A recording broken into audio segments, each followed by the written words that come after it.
मी अजय पंचाल, शिक्षक सरकारी माध्यमिक विद्यालय होळसमुद्र। आज आपण त्रिकोणमितीला संबंधित उदाहरण सोडवणार आहोत। उदाहरण आहे sin a छेद 1 वजा cot a plus cos a divided 1 minus tan a equal to sin a plus cos a। तर आता आपण डावी बाजू घेऊन उजवी बाजू शुद्ध करू। डावी बाजू आहे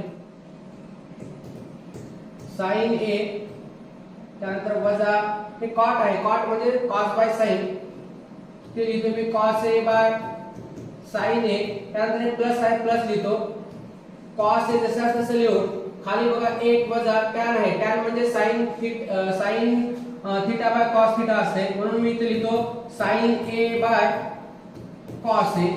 तर हे sin a जसं तसं लिहून छेदामध्ये मी लसावी काढतो।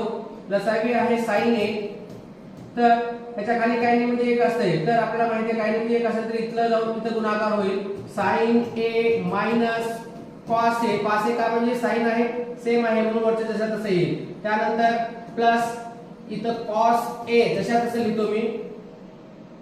लिहिल्यानंतर याचे लसावी काढतो cos a, तर cos a लसावी काढला असता इथं खाली काय नाही म्हणजे 1 आहे, तर cos a इथं वर जाईल, cos a मायनस cos आहे तर sin जसं तसं आपल्याला घेता येईल। त्यानंतर इथे बघितलं हे जे साइन आहे हे साइन वर जाऊन गुणाकार होईल डायरेक्ट, म्हणजे साइन गुणिले साइन, साइन चा वर्ग a छेद इथं sin a minus cos a plus ला प्लस, हे cos इथं जाऊन गुणाकार होईल, cos a into cos a म्हणजेच cos स्क्वेअर a छेद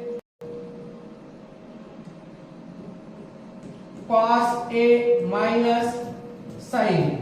तर इथं sin a वजा cos a आहे, तर cos a वजा sin a आहे। तर मी इथं sin इकडे आणि cos तिकडे घेऊन जाण्यासाठी sin a divided by sin a वजा cos a, ह्या ठिकाणी प्लस आहे मी वजा घेतो आणि हे पुढचं लिहितो cos स्क्वेअर a छेद हे sin इकडे घेतो आणि हे दोन पलीकडे वजा होईल cos a।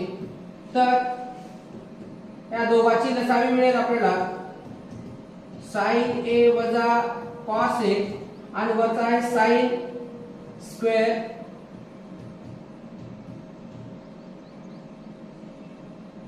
वजा cos square a।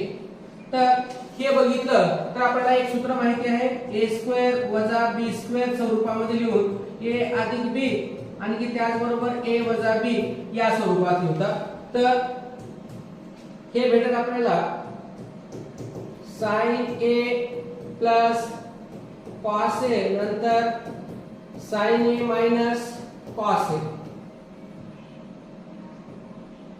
छेदात sin a वजा cos a। तर इथे बघितलं हे आणि हे सारखे आहेत, हे दोन्ही कॅन्सल होतील आणि खाली येईल sin a plus cos a, हे आहे RHS, म्हणून LHS बरोबर RHS असे सिद्ध होईल।